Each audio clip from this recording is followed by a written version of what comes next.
Recording in progress.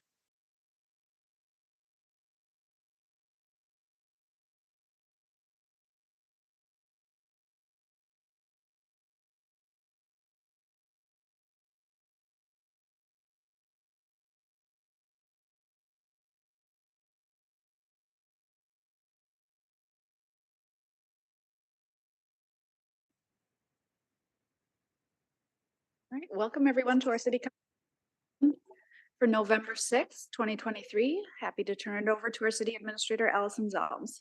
Thank you, Council President, Council members. I am excited to introduce our Civic Music Director, Avital Rabinowitz, to you again. She had been here on an update a little bit earlier in the year and is back before us to provide information and an update on the work that they have been doing to look at rebranding to entice more folks to participate in music programming provided by the city. So with that, I would turn it over. Thank you and good afternoon. I'm glad to be here today to discuss with you all updates that we in the music department are very excited to launch. So as a foundation for this discussion, I'd like to share with you the music department's current mission, vision, and value statements. The departmental rebrand is rooted in our mission statement, which is bringing people together by creating fun and memorable live music experiences. Vision being a thriving, welcoming, and culturally adventurous community. And at Civic Music, we are for you and everyone, value connection, value the role of music in holistic well-being, are resourceful and efficient, and commit to a varied, expansive, and broad approach to programming. These statements were created during a staff retreat in the fall of 2022 when we as a department looked at our work in the context of the council's strategic priorities. And next, I have a brief video to explain the upcoming rebrand.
And there you go, that's it. No, just kidding, there's more. But wait, there's more. So as you saw in that video, here's a more detailed look at the new branding. The colors are the same as before, the only change being the substitution of the word public for civic. which is a total of 4 letters for those of you counting. And why the rebrand, to come back to that. So this was a staff-led decision based upon identified community needs.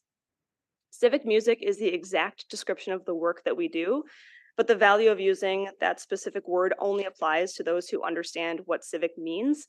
And many in our community are unfamiliar with that term, especially those who are native English speakers. So the word public we found to be more easily understood. It resonates better, and most importantly, it centers the community, and centering the community is at the core of the department's mission.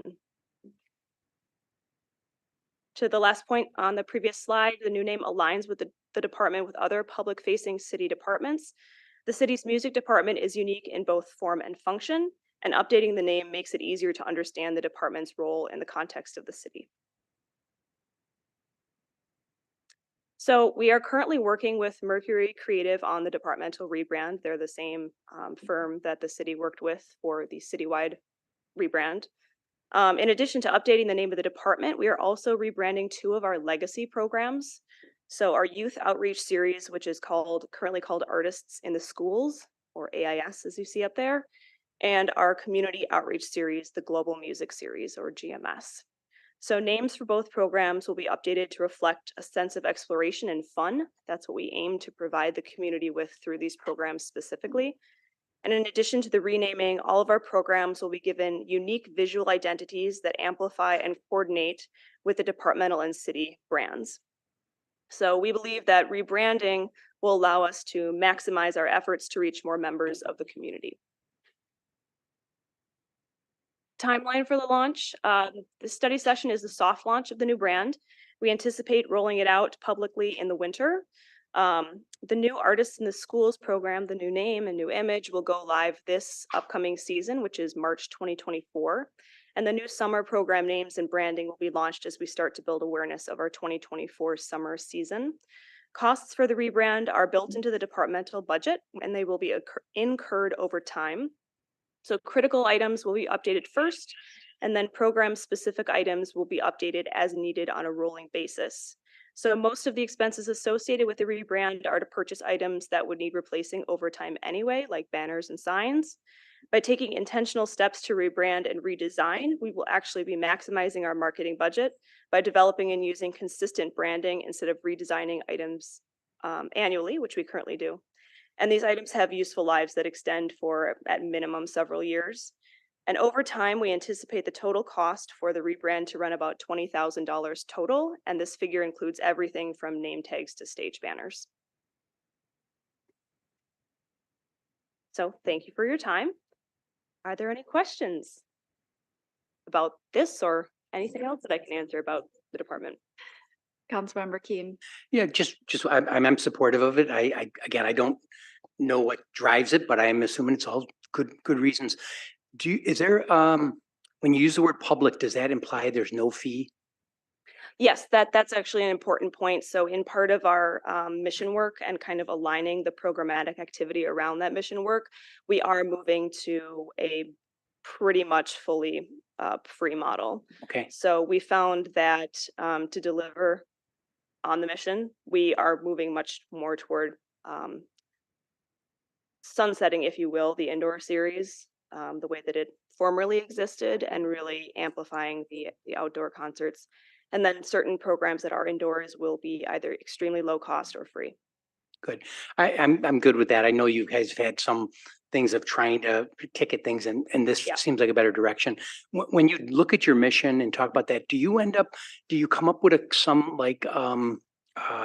metrics or some indicators of we're being successful because is it number of people or number of events or diversity of events? How do you look at 2024 and say this is what we want to accomplish?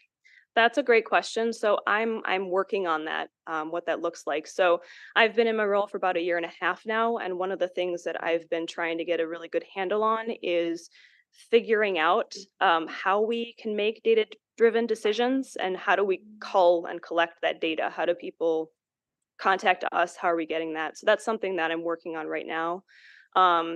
So as a department, we've changed the way that we're doing surveying. That's one of the big ways that we're trying to measure success. So we did surveys for each of our events, indoor and outdoor, digital surveys for the outdoor events. That's the first time we've done them. And then a citywide poll as well to kind of try to gauge public feedback. So I would say one of the ways that we know we're successful is the results we get in those surveys. And also just other methods of kind of community feedback. But we are seeing that in aligning with our mission of bringing people together, we're starting to kind of anecdotally see different demographics in the parks and at our events, which is really exciting for us. We're also collecting attendance numbers for, it's a little bit tricky in the park, things like that, but we know, we're reaching a significant number more children with our school programming and outreach programming like that. So it's a combination of looking at all these factors, which is a long way of saying, I'm still working on it. Yeah. But it's Nope. data driven is what I'm good. trying to get. Yep. I'm glad to hear it's just a consideration because I think it's difficult in those sort of roles. Last question, before you came into your role, there was different discussions on the Chateau and a proposal between music and parks and the library to say we need more space. Our music department doesn't have its own space. It's usually in the parks or somewhere else. Do you have any input for us, like in retrospect, that it really would nice to have our own space, or we're much better off dealing with the different public spaces and it gives us more flexibility, or anything you want to Speak offer? to that? Yeah, I think had the department been selected to operate the Chateau, that would have really changed the mission of the department. I mean, fundamentally, there would be it'd be a different type of role. That being said, I'm grateful that we have the flexibility to really focus on what community needs may be and where they are. I think just in the past couple of years that I've been here, seeing how something like the Forward Neighborhood Park Series has really blossomed shows a community need for that type of event, as opposed to a more traditional kind of indoor experience. Just as a side note, as an industry, the performing arts ticketed events and indoor events are a challenge right now. There are just a lot of different audience behaviors in the way that people spend their leisure time and any number of factors, COVID and many other things. So I'm really grateful that we have the flexibility to think about what we can do outside of traditional venues. I think that that's a value to the community as well, to allow people to participate in an environment where they may feel more comfortable. And I think it also provides us with unique opportunities to partner with other organizations. Running a traditional performing arts venue is kind of an all-encompassing thing. And I think that would have curtailed some of the flexibility and creativity.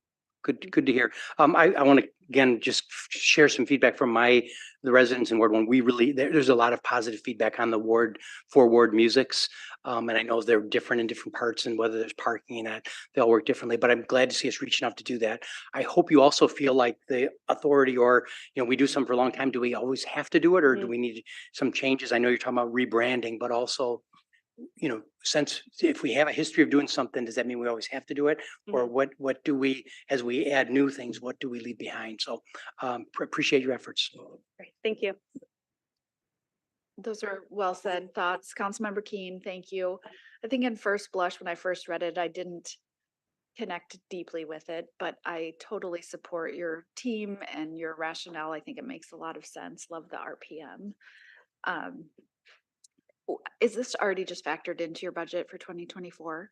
Yes. It's not an additional ask of 20K. Okay. No, it is not. It is, and we'll roll things out as we need to. So we already have to do things like purchase signs, and that had been an annual expense. So Sure. we're hoping that with the new branding and kind of aligning what everything looks like, we're actually going to be able to get more useful life out of Mhm. things that we were purchasing annually. Okay, that makes a lot of sense. Any other comments, questions? Councilmember Wall. Thank you. I've been a part of two major rebrandings. One cost millions of dollars. Another was a very low budget rebranding, which mostly just sought to bring everything together under a common logo so that we could be consistent across all the departments. And it was place that really didn't have much in the way of previous branding. So more it was a collection of things. Do you have any data behind the feelings that this would somehow connect better? Are there other music departments across the nation that are doing this same thing, that public is more in favor than civic? Um, to my knowledge, we are actually unique in the function of this department in the United States. I mean, which isn't to say someone isn't out there, but I don't know of them. So that was one of the reasons actually why we felt like a rebrand was so important, was because being kind of a one-off and having a name that used language that maybe wasn't as familiar to a lot of folks, we felt like it made more sense to move to something like public to align with the city, other departments, and then also things like public schools. You know, people hear that word and they really seem to understand more that this is for them, that we're trying to indicate that there are no barriers or very low barriers, and civic can kind of scare people is a word. We did get feedback. We ran this by our advisory board, and there were members on the board who did say specifically, yes, that they felt like this would resonate better with their communities, folks for whom English was maybe not a first language. So we did kind of a lot of talking with people and community members to kind of run this by them and get their feel. Unfortunately, we do have the sense that a lot of people don't really understand what civic music does. And so this is also an attempt to potentially address that by being able to put a lot of marketing efforts behind a unified look, a unified name, something that resonates with people and makes more sense. I think the rebranding for me is more in the stylized R in front of whatever the words that come behind it. That rebranding has already been, in my view, quite effective across all departments of the city. Um, you know, I won't stand in the way of this. I just don't want to spend money that we don't necessarily have to spend. I think I could argue that it's more consistent on the entertainment side to retain Civic with the Mayo Civic Center and the Rochester Civic Theater and Rochester Civic Music. That seems to have some continuity for me. Yes, there's actually a lot of confusion around those three entities, which I think if you spoke to anyone from all the different entities, they would agree on. For instance, we're actually having tickets for sale right now, and people are going to all sorts of different places, and people don't really understand that we are not the same as the Rochester Civic Theater and the Civic Center. And one of the detriments is that those are usually ticketed paid events. So we have concerns that community members think that this maybe isn't something that they can access economically. So that was another consideration in looking actually at public music. And so essentially, I think that I'm saying I wouldn't want to put a lot of public resources um, into this. Yes, and as I mentioned, it's not additional resources. It's the resources we've already identified for our standard kind of marketing. Perhaps a few extra things, but typically it's what we're anticipating spending in the next couple of years anyway.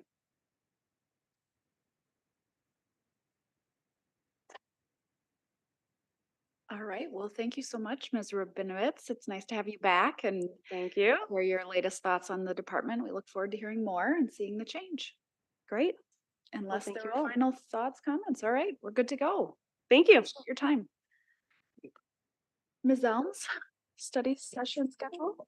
Thank you, Council President, council members. I have two things open. Give me 1 second.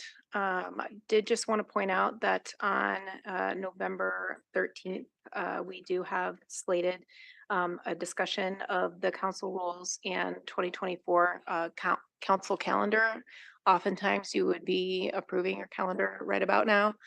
So it's important to be thinking about, for example, we have items here where if they move forward, there's public hearings scheduled for January 8th. So be thinking of that being on your calendar. So really the second and fourth Monday in January because of those holidays that are in there. But we wanted to discuss with you some ideas about how we might adjust the calendar a little bit next year to try to respond to some challenges. Tonight we went for 20 minutes. I apologize.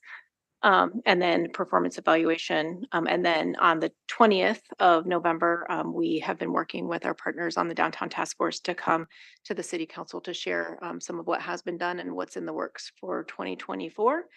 One of those things is on your agenda this evening about parking, and then an update on riverfront planning also significantly in the downtown space. So that's what's coming on the next couple of meetings. And then on the last meeting of November, we have the last learning session with Bethany von Steinbergs. That will be at the Prairie House. So just we'll send you some more information, but you're going to need to be prepared for a little bit of a walk and a little bit of outdoor clothing for getting from the parking lot to the Prairie House, and some fun things prepared for you. So that's what I have. All right, thank you, everyone. So we'll see you back in about 2 hours. That clock is wrong. Okay, just so we're clear. We're working on this. All right. We put a request in on that.